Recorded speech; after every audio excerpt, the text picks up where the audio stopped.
Today we'll just continue our third part of our tutorial for the modeling of the house.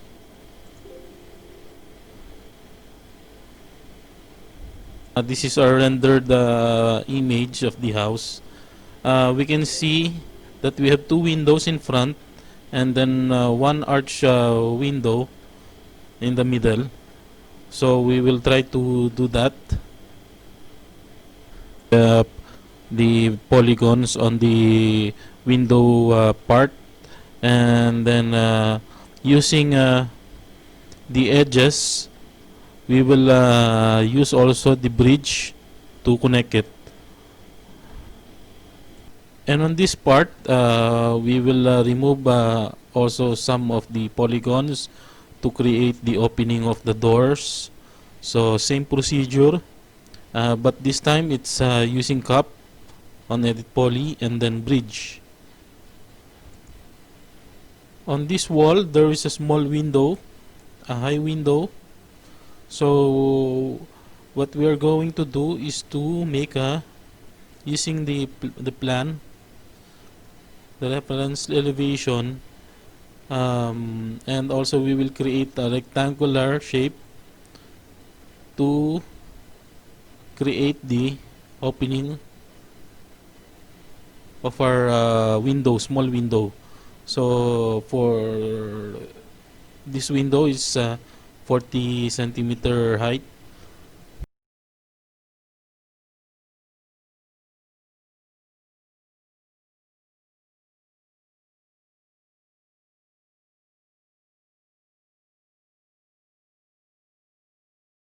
Using the select tool, you select all the edges. The line that we have created, we just bring it up using that rectangle.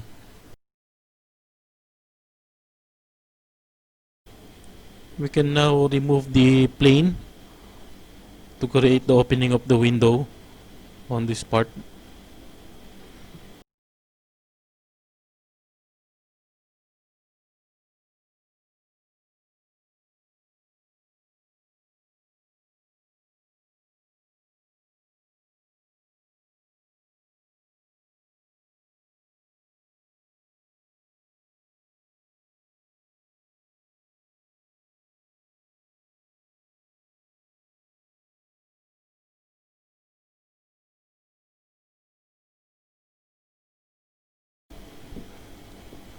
On this part, we have also windows, so same procedure, using edges and then or the cup, and then bridge. And here we have an opening of a door. So same again procedure, remove the polygons, use the cup, and then bridge. In front of our house we have an arch window, so we were going to delete this part of our object that we have modeled, and then using line tool we will make an arch wall.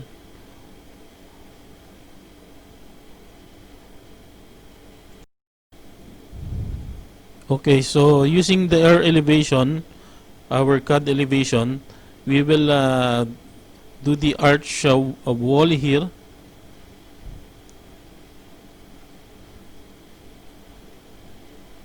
Using line,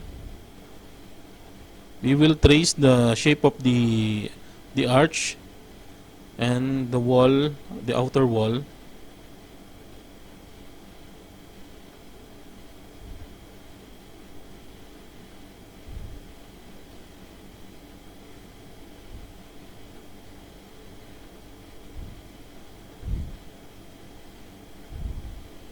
And then we will just adjust based on the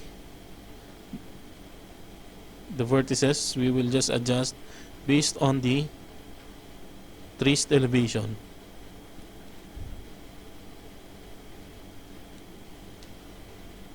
We can use also a snap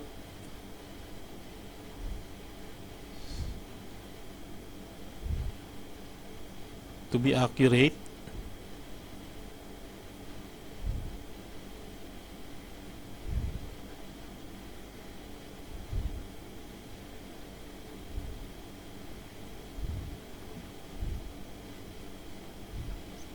And then for the arch window, we will trace the elevation. First is to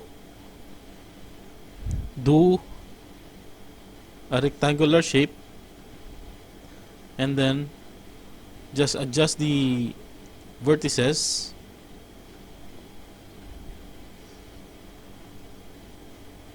and then on the top part of the vertices we will use the Bezier corner to adjust the arch of the window.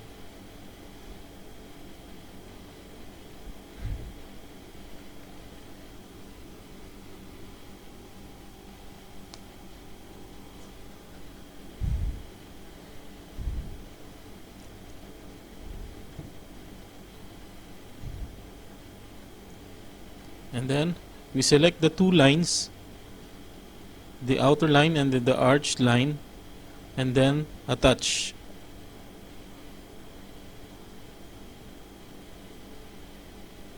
So if this happens, you can simply just drag the vertices near to the other vertices. So you will be having a plane, a flat element, and then by this you can extrude, put a value,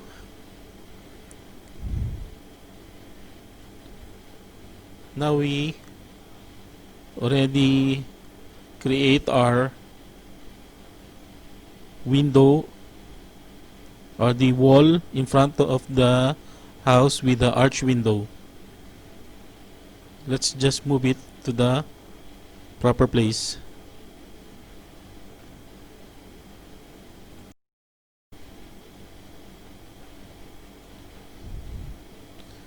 Now we are going to do the wall on the corners of the wall that we have made. So we need to convert this wall into edit poly, so we can add using the vertices. We using quick slice, and then you make a line straight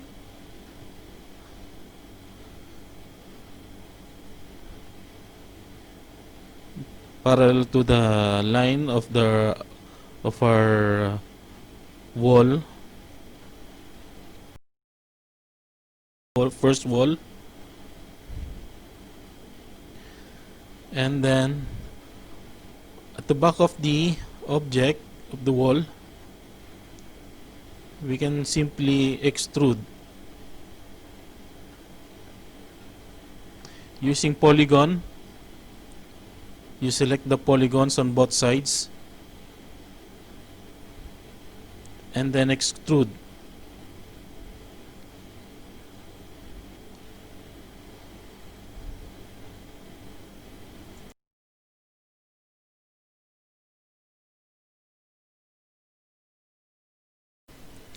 Now we are ready to do the firewall of the house using line tool.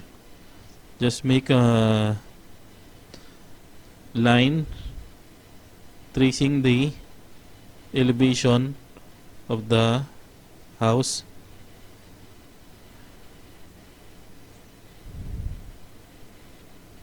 Then close it.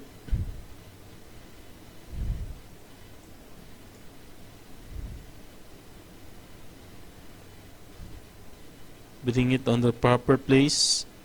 Use the plan for the reference, and then we are ready to extrude the wall, the firewall.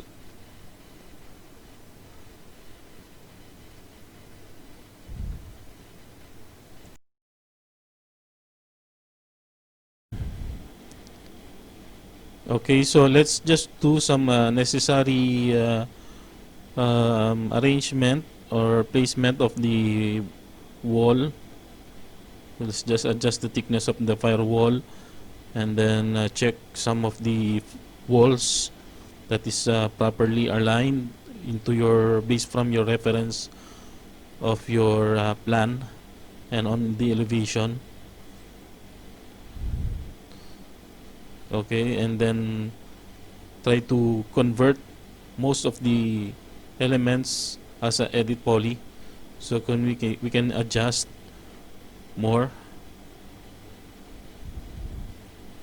using the edges and then vertices and polygons. So that's it. So where most of our walls are ready. Okay, co-visualizers for stay tuned for our next tutorial, continuation of our this episode. And for those who need the plan, the trace plan, and for the models of this tutorial for learning purposes, just email me at ytcgel@gmail.com, and then I will send you personally for the plans and then the models.